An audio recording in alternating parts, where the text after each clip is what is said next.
ويل للمطففين الذين إذا اكتالوا على الناس يستوفون وإذا كالوهم أو وزنوهم يخسرون ألا يظن أولئك أنهم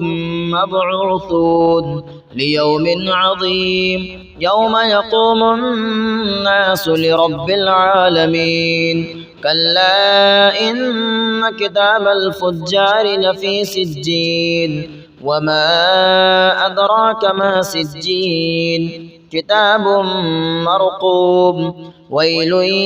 يومئذ للمكذبين الذين يكذبون بيوم الدين وما يكذب به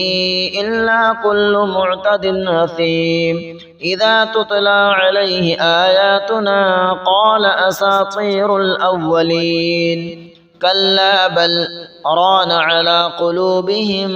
ما كانوا يكسبون كلا إنهم عن ربهم يومئذ لمحجوبون ثم إنهم لصال الجحيم ثم يقال هذا الذي كنتم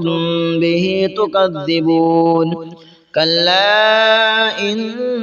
كتاب الأبرار لفي عليين وما أدراك ما عليون كتاب مرقوم يشهده المقربون إن الأبرار لفي نعيم على الأرائك ينظرون تعرف في وجوههم نظرة النعيم يسقون من رحيق مختوم ختامه مسك وفي ذلك فليتنافس المتنافسون ومزاجه من تسنيم عينا يشرب بها المقربون إن الذين أجرموا كانوا من الذين آمنوا يضحكون وإذا مروا بهم يتغامزون وإذا انقلبوا إلى أهلهم انقلبوا فكهين وإذا رأوهم قالوا إن هؤلاء لضالون